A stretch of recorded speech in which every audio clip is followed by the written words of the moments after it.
Por la señal de la Santa Cruz de nuestros enemigos, líbranos, Señor Dios nuestro. En el nombre del Padre, y del Hijo, y del Espíritu Santo. Amén.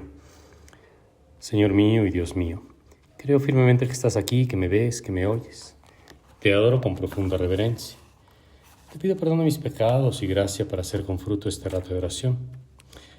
Madre mía Inmaculada, San José mi Padre y Señor, Ángel de mi guarda, intercedan por mí. El pasaje del libro de la sabiduría que se lee hoy, sábado, de esta 32ª semana del tiempo ordinario, es el mismo que se lee también en una de las misas de Navidad.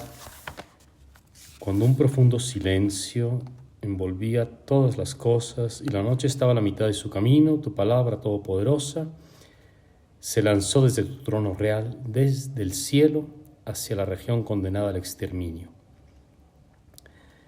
Hace referencia a la noche del Éxodo. Y el silencio al que se refiere aquí puede ser entendido también como el silencio de la ausencia de Dios, o el silencio como el que habla el Apocalipsis, que hizo un silencio como de media hora, que es el tiempo en el que el alma tiene que escuchar.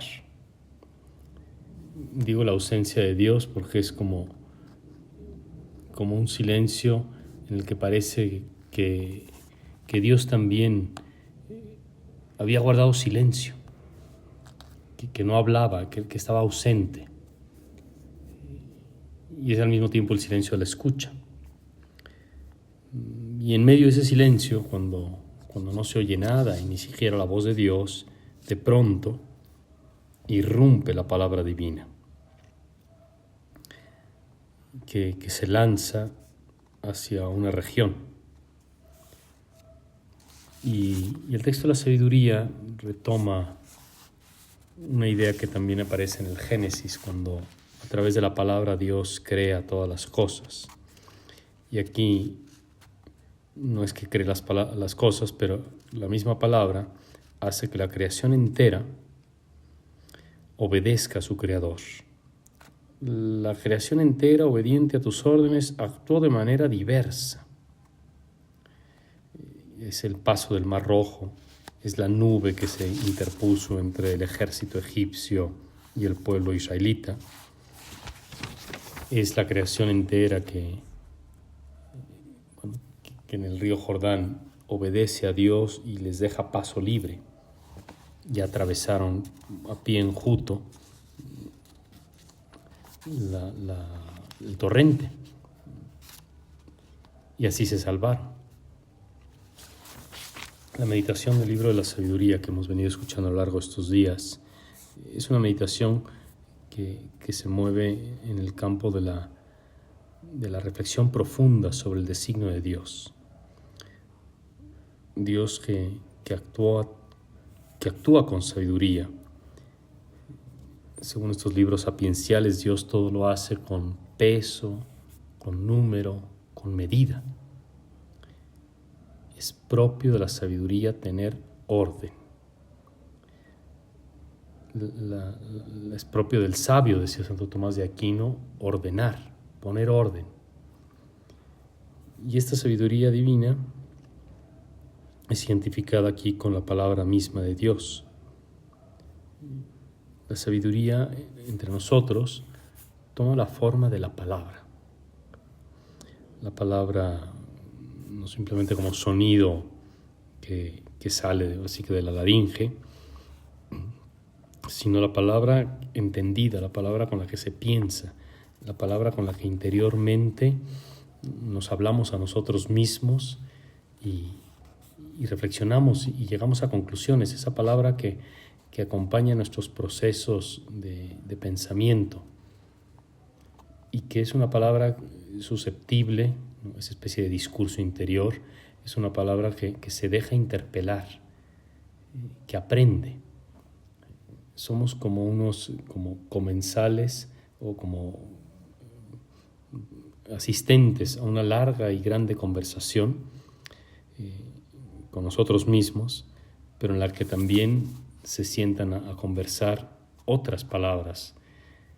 Y aquí nos podríamos preguntar cuáles son las palabras con las que yo converso. Las palabras del mundo, las palabras frívolas y vacías, las palabras ideologizadas. ¿Con quién converso? Y nosotros queremos conversar con Dios.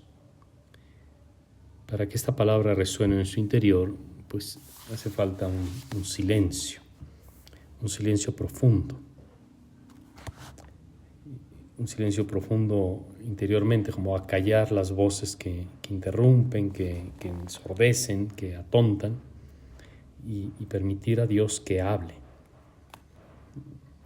Ese hablar es esta como reflexión, este discurso de Dios que en su Sagrada Escritura va penetrando en los como engranajes de nuestro entendimiento. Esta palabra de la que habla el libro de la sabiduría es también una palabra terrible. Es una palabra que también castiga.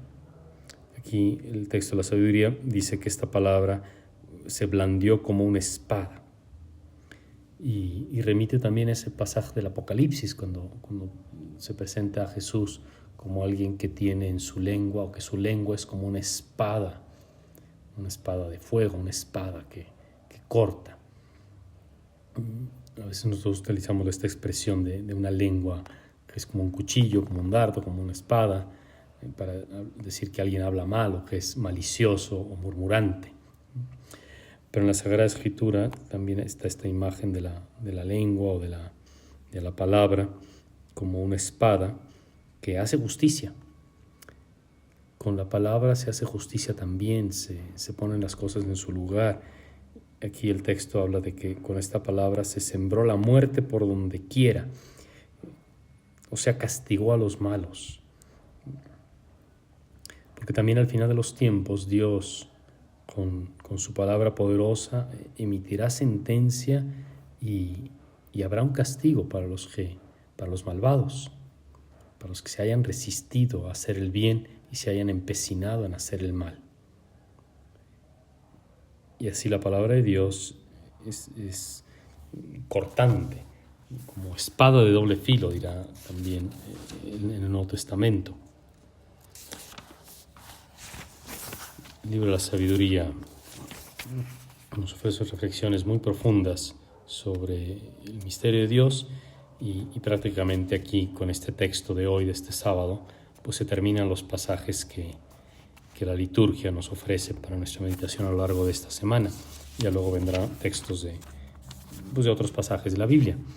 Y por eso pues uno tiene que quedarse un poquito como con las ganas de leer este texto del libro de la sabiduría para asimilarlo mejor, para como rumiarlo, diríamos, ¿no? El texto de este sábado que se lee va acompañado de una rúbrica, de un texto en rojo que es la sentencia, y es con la idea con la que realmente el texto quiere que nos quedemos. En medio del mar rojo apareció un camino plano y ellos brincaron como corderos. Con esta imagen que es el mar rojo que se abre y que ellos, pues los israelitas, escapan de la persecución y pueden atravesar como los corderitos que brincan. Hemos de entender que es la palabra de Dios la que allanó el camino. Y se utiliza también esta imagen para pues dar a entender que la palabra divina hace llanos nuestros caminos. Tantas veces pues por escuchar otras palabras vamos por los caminos escabrosos, vamos por caminos de angustia, por caminos de violencia o de intranquilidad, de inquietud, mientras que la palabra de Dios con poder, digámoslo así, allana el camino y nosotros somos como esos corderitos que saltan y que atraviesan. Y el texto ofrece como una conclusión o una manera de concluir o de cómo podemos nosotros aprovechar la palabra de Dios. Dice que corrían como corderos, como potros, y brincaban como corderos, dándote gracias, Señor, por haberlos liberado. Pues cada vez que escuchamos la palabra divina y también a la hora de hacer nuestra meditación, que es una forma de entrar en conversación con la palabra de Dios, podemos darle gracias. Gracias porque nos libra de tantos peligros, de tantos males, de tantas decisiones que podrían ser una ruina, porque aquí en la oración rectificamos nuestras intenciones, nos volvemos a ajustar al designio divino y volvemos a tomar la decisión de hacer el bien, cueste lo que cueste, y de evitar el mal, cueste lo que cueste, de vivir en la justicia y en la santidad. Te doy gracias, Dios mío, por los buenos propósitos, afectos e inspiraciones que me has comunicado en este rato de oración. Te pido ayuda para ponerlos por obra, Madre mía Inmaculada, San José mi Padre y Señor, Ángel de mi guarda, intercedan por mí.